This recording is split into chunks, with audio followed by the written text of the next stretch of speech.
Avant de commencer cette vidéo, je tiens à préciser qu'il est très important d'activer la cloche, sans quoi il est peu probable que vous soyez notifié après la sortie d'une vidéo. Ceci étant dit, commençons.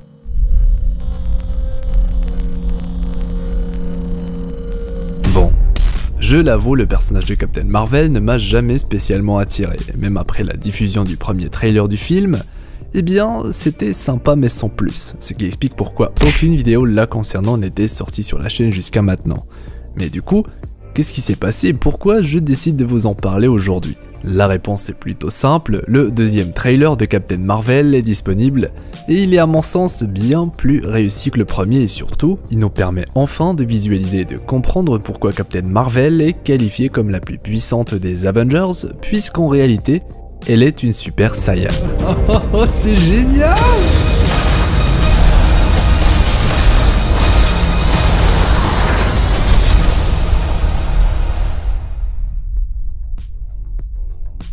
La Terre se retrouve au centre d'un conflit galactique qui oppose les Kree et les Skrulls, le tout dans une ambiance années 90 même si on aura bien entendu le droit à plusieurs scènes dans les planètes respectives des deux races extraterrestres. Il faut savoir que ces deux peuples sont assez liés, d'ailleurs les fans des comics sont assez familiers avec leurs histoires et surtout avec le conflit qui les oppose. Un conflit qu'on aura naturellement la possibilité de voir au centre du film. On sait par exemple qu'au sein de la race des Kree, il y a une distinction entre les êtres à apparence humaine et ceux dont la peau tend vers le bleu. L'évolution de cette race extraterrestre a cessé, ce qui a conduit à des expériences menées par des scientifiques d'origine Kree sur la planète Terre. Le résultat de ces tests a fini par créer une race hybride évoluée génétiquement, les Inhumains. Les Skrulls de leur côté sont des humanoïdes reptiliens à peau verte, des Illuminati, qui sont principalement connus pour leur faculté de change-forme, qui consiste à changer de forme. Ah ouais, super. Ce sont des experts en espionnage et en infiltration.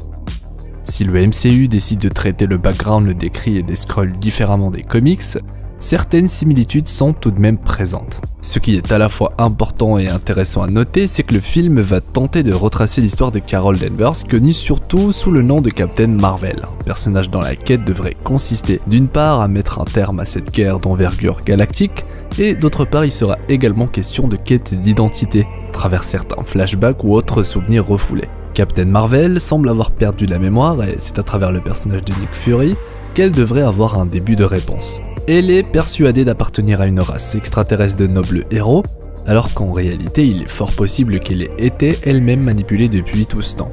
De plus, sa puissance est prodigieuse, ce qui pourrait expliquer pourquoi les Kree ont tenté de la joindre à leur cause. Il suffirait alors de remplacer ses souvenirs pour faire d'elle un membre très important d'une élite de guerriers.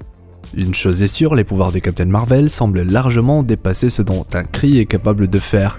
Elle a beau être modifiée génétiquement, je pense qu'elle va recevoir une grande partie de ses pouvoirs via une source externe, que je soupçonne être liée au monde quantique.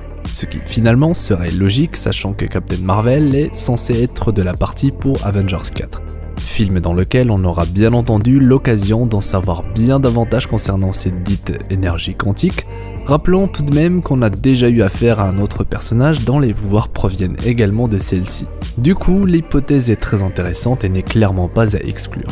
A noter que le trailer mentionne que les pouvoirs de Captain Marvel lui permettent également d'accroître sa longévité, et du coup explique sa présence dans Avengers 4. Par conséquent, elle n'a pas spécialement besoin de voyager dans le temps entre les années 90 et les événements d'Avengers 4, ce qui voudrait dire qu'elle a toujours été là, peut-être pas sur Terre mais quelque part dans l'univers, sous la même apparence de jeune femme qu'on retrouve dans le film.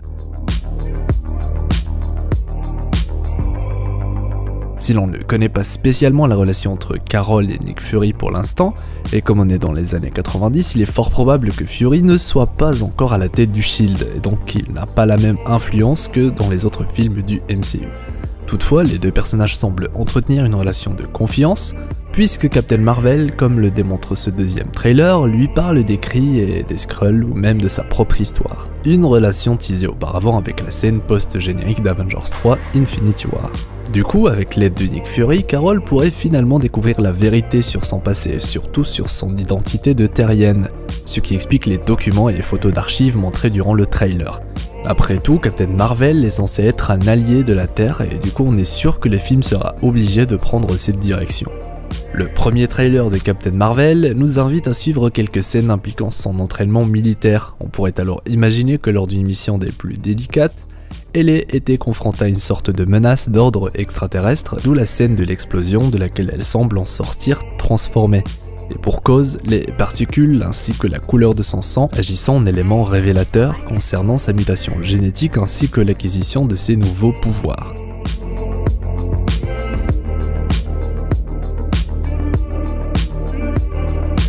Malheureusement, étant une origin story, il est peu probable qu'on ait de nouvelles informations hors celles qui concernent le personnage de Captain Marvel.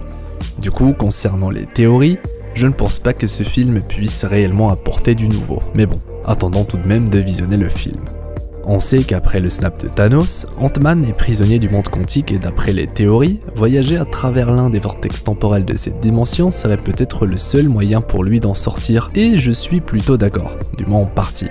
Car après tout, si Captain Marvel est liée à cette fameuse énergie quantique, elle pourrait alors en réalité être le moyen permettant d'une part à Ant-Man de sortir de sa dimension, et d'autre part être la clé permettant le tant attendu voyage dans le temps.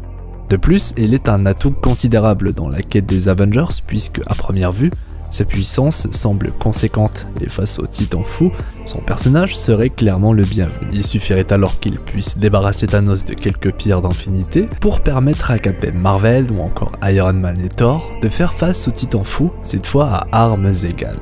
Bien entendu, le trailer se concentre également sur plusieurs autres éléments, notamment sur le personnage joué par Jude Law, qui disons-le n'inspire mais alors là pas du tout la confiance. Après, je dis ça, je dis rien.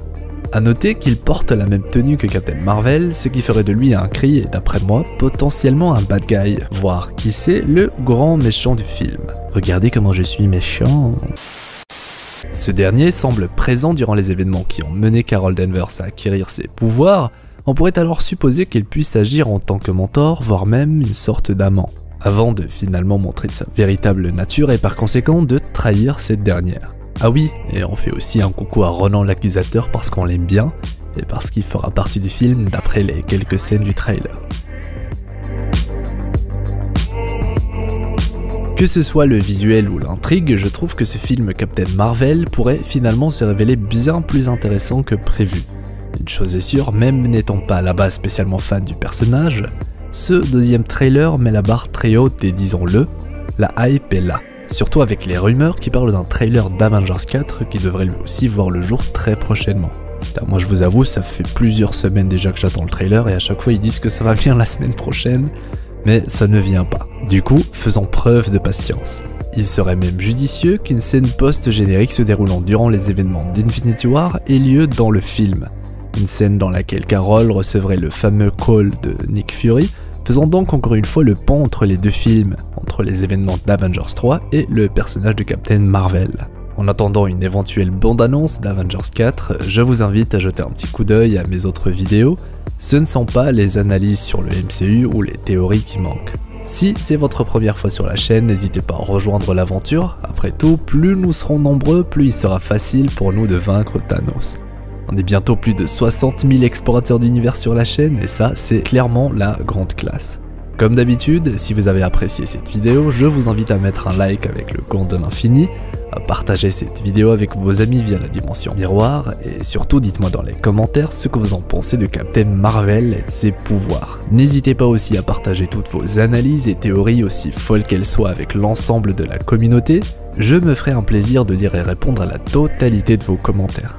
Depuis le temps qu'on me demande une vidéo sur Captain Marvel, c'est aujourd'hui chose faite. Bien entendu, après la sortie du film, on pourra encore en discuter plus en détail. Mais d'ici là, portez-vous bien. Quant à moi, je vous dis à la prochaine, c'était Hirosef l'explorateur d'univers, pour vous servir. Alors, merci à ceux qui sont arrivés jusqu'ici, vous êtes clairement les plus courageux des explorateurs d'univers, et ça c'est cool. D'ailleurs j'en profite pour vous remercier car on est bientôt plus de 60 000 sur la chaîne, j'arrêterai pas de le répéter parce que c'est vraiment dingue. Sachez qu'une vidéo sortira ce week-end, s'il n'y a pas d'imprévu, elle portera sur Thanos. Du coup je compte un peu sur vous pour être présent. N'hésitez pas aussi à me follow sur Twitter, c'est vraiment très important, j'y poste souvent des indices concernant les futures vidéos et puis c'est clairement l'endroit pour suivre toute l'actualité de la chaîne. Voilà, salut. Si tu as envie de rejoindre mon équipage d'explorateurs d'univers, tu peux t'abonner directement en appuyant sur ma petite tête assez creepy. C'est gratuit hein, et ça fonctionne également avec un smartphone ou une tablette. Vous avez envie de soutenir financièrement la chaîne, c'est désormais possible. Et si vous êtes sur Twitter, eh ben je sais pas ce que vous attendez pour me follow.